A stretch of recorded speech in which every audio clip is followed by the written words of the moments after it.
শেখ হাসিনাকে যদি কেউ হিটলারের সাথে তুলনা করি, হিটলার অপমানিত হয় আমি মনে করি। হিটলারের পিয়ন 400 কোটি টাকা কামাইছে টাইপের গল্প আমরা শুনি না। আমরা এখানে শুনছি টাকার উপর শুনছি।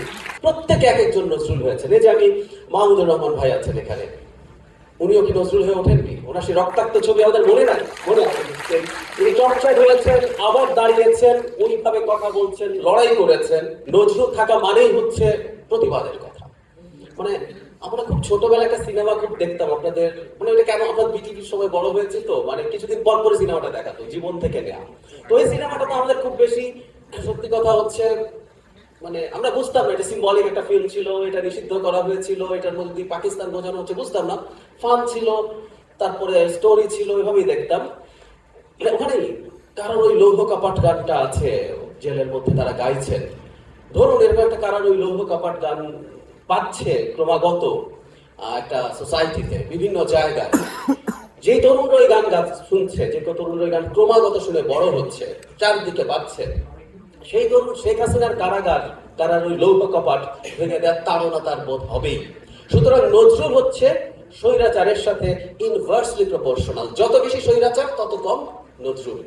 এই সরকার যত বেশি স্বৈরাচারী হয়ে উঠেছিল, নজরুল তত কম মানা হয়েছে। কিন্তু যেটা হয়, ইম্পোজ করা যায় না। এই কথাটাও আমরা বলছিলাম যে নজরুলকে সরিয়ে রাখার চেষ্টা হলো, পারা গেল কি?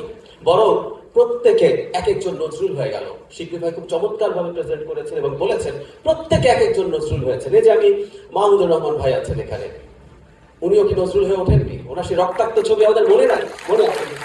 তিনি চর্চায় হয়েছেন, আবার দাঁড়িয়েছেন, ওইভাবে কথা বলছেন, লড়াই করেছেন এবং এই লড়াইয়ে অন্যদেরকে অনুপ্রাণিত করেছেন। সুতরাং নজরুল কোনো না কোনো ফর্মে ফিরে আসে, বিভিন্ন ফর্মে ফিরে আসে। ওই যে শিল্পী ভাই যে উক্তি ব্যবহার করলেন, একটাই বলে বাকিটি যায় না। সাইদ কি নজরুল না? হাত তুলে দাঁড়িয়ে আছে, গুলি করা হচ্ছে, পড়ে গেল, আবার পড়ে গিয়ে ওপারে যাওয়ার পর সে আবার ওঠার চেষ্টা করছে। আমরা এইভাবেই এক একজন নজরুল হয়ে উঠেছি এবং বলা বাহুল্য আমাদের ভেতরে এটা আছে। আমরা অন্তত বেড়ে উঠেছি, আমরা খুব সামান্য কিছুই হয়তো করেছি, কিন্তু তারপরও কেউ কেউ বলেন যে ভয় পাননি। কোনো একটা জায়গায় নজরুল আসলে সাহস জুগিয়ে গেছে, শুধু সাহস জুগিয়ে যায়। খুব বেশি কিছু আর বলবো না। আমরা একটা নতুন বাংলাদেশে এসেছি, কি করা দরকার, এবং যেহেতু এটা নজরুলকে নিয়ে, শিবলি ভাইয়ের কাছে আমার একটা খুব গুরুত্বপূর্ণ অ্যাপিল আছে।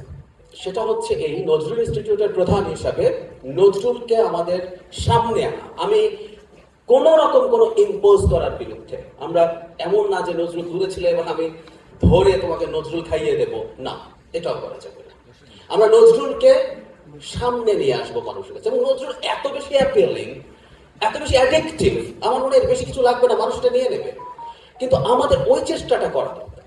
সুতরাং আগে নজরুলকে অচ্ছুত করে রাখা হয়েছে বলে এবার নজরুল দিয়ে অযাচিত ভাবে, অহেতুক ভাবে ওভারওয়েলম করে ফেলবো তা। কিন্তু নজরুলকে ফিরিয়ে আনতে হবে, নজরুলকে বিভিন্ন ফর্মে আমাদের তরুণদের সামনে আনতে হবে। কারণ যুগে যুগে নজরুল যদি সমাজে থাকে তাহলে যে কোনো অথরিটারিয়ানিজম, নজরুল মানে সংগ্রাম, ইনক্লুসিভনেস, অসাম্প্রদায়িকতা, সবকিছু ইনফ্যাক্ট তার মধ্যে আছে। সবকিছু, কোনো কিছু আদর না করে দেয়া, সবকিছু তার মধ্যে আছে। সুতরাং একটা গণতান্ত্রিক সমাজ ব্যবস্থা তৈরির জন্য নজরুল অসাধারণ সাংস্কৃতিক রোল প্লে করতে পারে। এবং আমরা একটা কথা রিসেন্টলি খুব বলছি, এবং আগের সরকারের সময় যেটা ছিল, কেউ কেউ সরকারকে ফ্যাসিবাদী বলেন, আমি আসলে সরকারকে ফ্যাসিবাদী বলি না। আমি যতবার ফ্যাসিবাদী শব্দটা শুনি, আই ডু প্রোটেস্ট দ্যাট। 14 থেকে 18 পর্যন্ত আওয়ামী লীগ সরকারকে ফ্যাসিবাদী বলা যেতেও পারে। 18 পর থেকে এটা একটা আটারলি ক্রিমিনাল গ্যাং, মাফিয়া গ্যাং। মানে শেখ হাসিনাকে যদি কেউ হিটলারের সাথে তুলনা করি, হিটলার অপমানিত হয় আমি মনে করি। শেখ হাসিনাকে হিটলার মুসলিমের সাথে তুলনা করেন। শেখ হাসিনা ফ্যাসিস্ট হলে অনেক মহান হতে, ফ্যাসিজম দুনিয়া ধ্বংস করতে পারে, কিন্তু ফ্যাসিস্টরা ডাকাত না ভাই। হিটলারের পিয়ন 400 কোটি টাকা কামাইছে টাইপের গল্প আমরা শুনি না। আমরা এখানে শুনছি টাকার উপর শুনছি।